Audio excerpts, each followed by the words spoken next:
David, are you an atheist? Yes.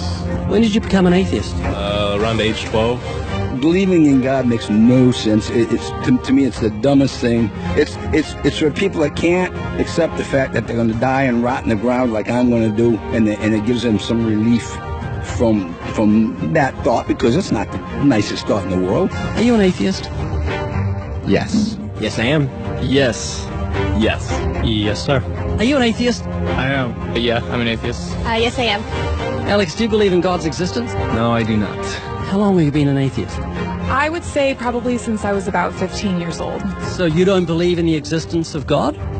No, not really. What happened when you were 15?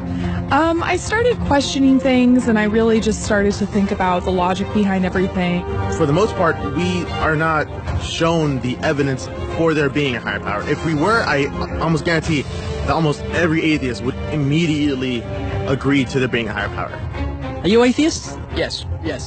Why? Well, I just haven't seen enough evidence, I suppose. I grew up in a Christian family, and just over the few years during high school and as I grew up, I just realized that there wasn't a lot of evidence to support that belief system. Are you open to evidence? I think I am open to evidence. It just would have to be extraordinarily compelling, like out of this world compelling. If you could be given evidence, reasonable evidence, would you listen to it? Yeah, I would. You're someone who has no faith or no belief in a higher power or a creator, but if you were shown evidence, you would change your mind because you're open. Absolutely. Flick through the pages of the book I just put on your lap, look at the color pictures, and I'll ask you a question.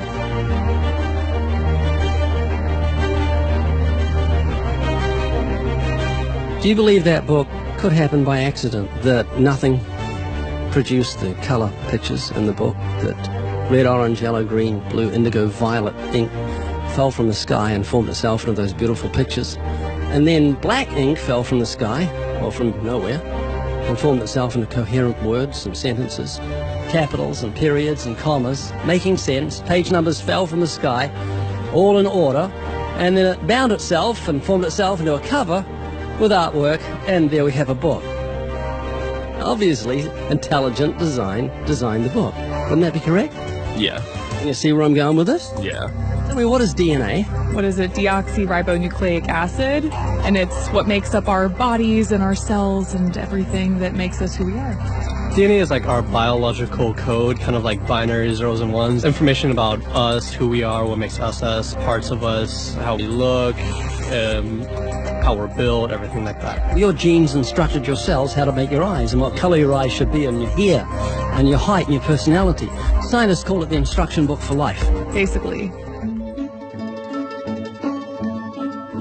Everything that you are or ever will be made of starts as a tiny book of instructions found in each and every cell. Every time your body wants to make something, it goes back to the instruction book, looks it up, and puts it together. The book of you would have 46 chapters, one for each chromosome. Each of our book's 46 chapters is between 48 and 250 million letters long. That's 3.2 billion letters total. This is the secret language of DNA. This is the book of life. Instruction book for life. Yes. Instruction book for life. Yes. DNA is made up of genes, and genes give instructions to the cells as to how your body should grow.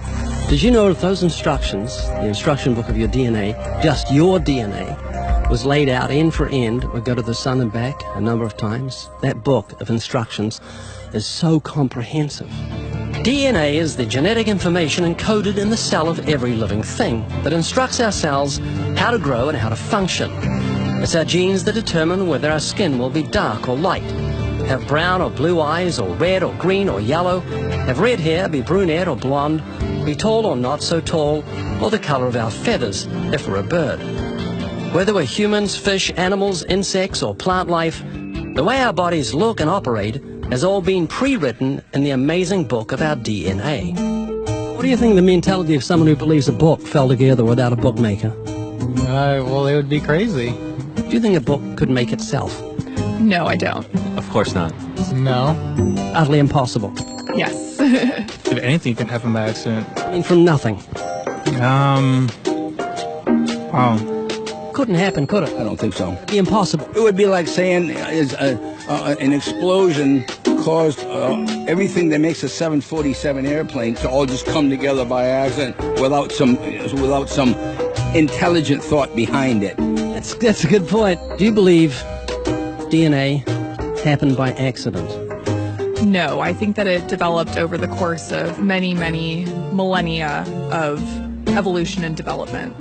DNA exists in every living thing. Its origins don't matter. The fact that there is intelligent information tells us there must be an intelligent designer. Is this making you think? It is, and I do think about it from time to time. It's just, yeah, it's complicated, definitely. Well, DNA's complicated, but the point I'm trying to make is very simple. Book designer, or bookmaker. DNA, intelligent designer. God. Does that make sense? Yes. You're an atheist? I am. What would you think of the mentality of someone who thought a physical book could make itself? I think they'd be silly. Of course it can't make itself. What would you think of the mentality of someone who believed the instruction book for life, DNA, made itself? I think it'd be silly as well. It would need investigation. That's atheism. Absolutely. And what would you think of the intelligence of someone who believed the instruction book for life made itself? Low intelligence level. DNA happened by accident? Probably not too smart. DNA couldn't make itself. It's impossible. Does that make sense? Yes. Is this making you think? Yes. And what would you think of the person who believed that DNA, the instruction book for life, happened by accident? We're not just talking about human beings, we're talking about every form of life. Fleas, cats, dogs, elephants, cows, horses, trees, plants, everything has DNA, the instruction book for life. Which makes the book in your hand just seem feeble compared to the infinite intelligence that must have put the instruction book for life together. Can you see what I'm saying? Yeah. Do you believe DNA happened by accident? I believe it could. Explain it to me, how a program could make itself out of nothing on how to make a human eye, giraffe size, elephant size, cats, dogs, puppies, flowers, birds, trees. Every living thing has DNA that's so complex, it's mind-boggling. It must have been a genius beyond any human reasoning that put it together. And to say it happened by chance is infinitely sillier than saying a physical book happened by chance. All I'm doing is reasoning with you. I'm not arguing. I don't want to win an argument. I'm just saying I want you to concede something that's absolute common sense. You're an atheist, so you believe the scientific impossibility that nothing created everything. I mean, it can't be nothing. We all have to start from some point. I wouldn't say nothing created it. There had to be something there in the beginning. You like Richard Dawkins, don't you? Well, I mean, yeah, I like him. Do you believe nothing created everything, a scientific impossibility, which is what he believes? You don't believe in a creator of all things? If he says that, I think it's a very strange thing to say. Well, he says it. It's insane. Nothing can't create anything because it's nothing. There has to be something in the beginning. Nowhere in our history of human reality has something kind of just appeared out of nowhere. Do you believe that nothing created everything? No, because nothing can perform actions. That makes no sense. It's a default position. If you're saying nothing created everything, then you're agreeing with Richard Dawkins. You're mischaracterizing Richard Dawkins, because Richard Dawkins, I'm sure he didn't say that. That seems ridiculous. Professor Richard Dawkins, arguably the world's most high-profile atheist, believes that in the beginning there was nothing, and that nothing created everything. As he attempts to justify this belief, admitting that it defies common sense, the learned professor calls nothing something. Watch the reaction of his audience.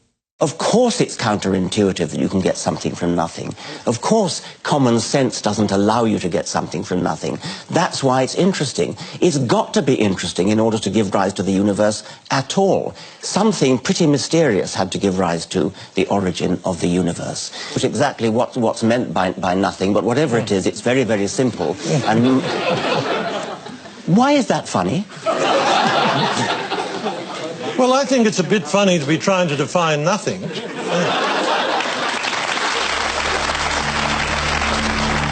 Richard Dawkins, I'm sure he didn't say that. That seems ridiculous. The audience reaction confused the normally eloquent professor because he's not used to being the object of laughter. What he didn't realize was he was talking to people who were endowed by their creator with the virtue of common sense. This was just another case where the emperor has no clothes. Someone should tell this man who has deceived millions, "You're talking foolishness." Is that what you believe? I mean, it can't be nothing. We all have to start from some point. But there has to be something that created everything. You just wasn't God. Is that what you're saying? Yeah. It's just evolution, how things became from one organism into many. But that doesn't solve your dilemma of the initial cause. There has to be an initial cause. If there was a big bang in space that from there issued cats and dogs and horses and cows, the sun, the moon, the stars, the seasons, and all this marvel of creation came from a big explosion, what caused the explosion, and where do the materials come from the explosion, and why is there such incredible order from the explosion? Every explosion I've heard of creates chaos, not order. That makes sense? Oh, yeah. This is what you're looking for if you were looking for truth. This is your information that you need to say, wow, that's logical. How could all this design from the atom to the universe, an incredible order, just happen by accident? Because an atheist actually believes nothing created everything, which is scientifically impossible.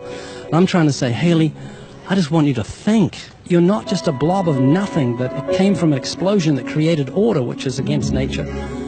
That means that you've got purpose and meaning in the universe. So it's not altogether bad news. I just want a relationship with whoever built me. This is too much, too weird that it happened by accident. It didn't happen by accident. I don't feel that.